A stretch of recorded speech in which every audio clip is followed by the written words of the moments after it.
So, after a magical day at the Severn Valley Railway on their steam gala, it's back to the main lines. And now I'm having a little stint on the East Coast main line. So today's mission, it's only 3 stations, but we're starting here at Hitchin and we're going to work our way to Stevenage and then Welwyn Garden City. So the research has been done, so come along for the adventure and welcome once again to Down the Line.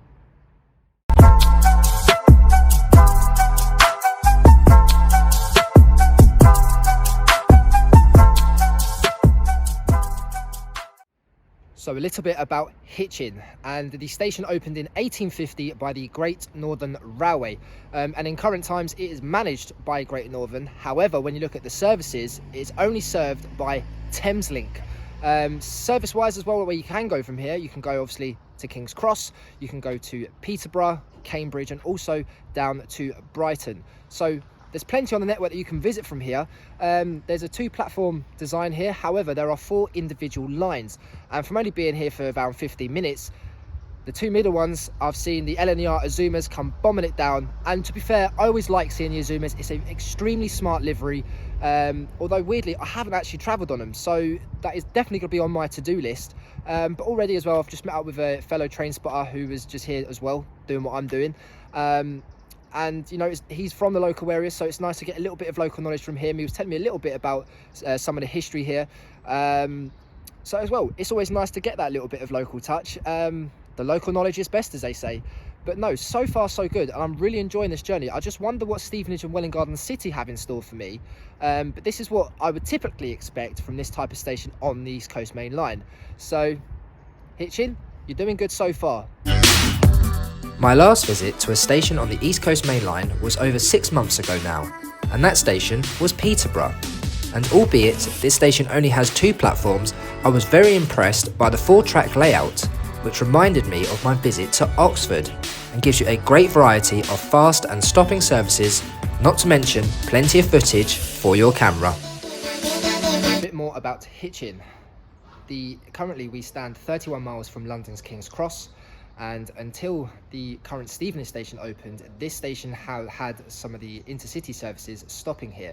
Obviously, as soon as it opened, that ceased here. I wonder what the logic is behind that.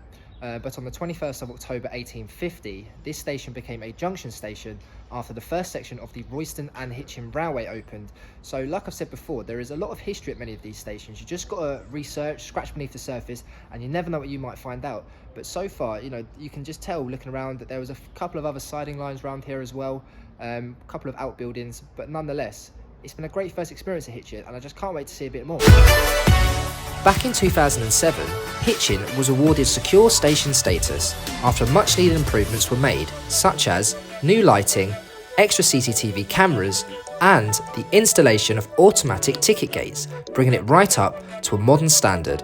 And I have to say, I was expecting a footbridge to be here, and I was surprised to find that there was an underground walkway that connected the 2 platforms. So with around about 20 odd minutes until my train arrives to take me to Stevenage, let's talk about an old line here, which is the Hitchin to Bedford line.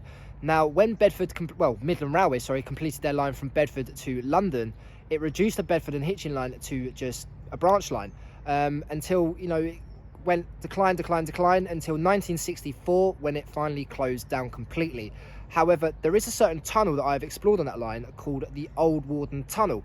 Now, it's a small gap to enter, but nonetheless, it's fantastic to get that glimpse of the past, I should say. You know, it's still soot covered. There's still a couple of old relics around there, and it leads on for a beautiful cutting, which is all overgrown nonetheless.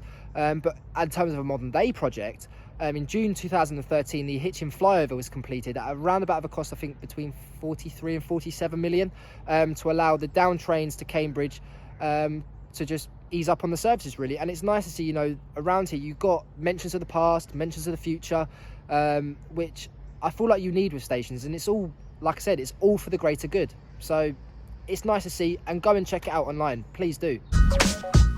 It was hard to make out exactly where the old Hitchin to Bedford line would have came in from, but I did notice that there was a line behind the platform 1, which is quite disused.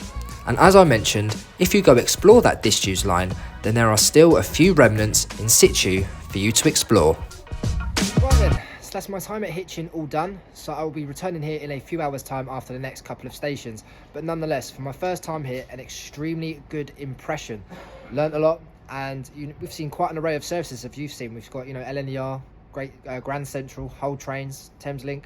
So all going good so far. But nonetheless, the train's about to arrive, and I'll see you next time at Stevenage Railway Station.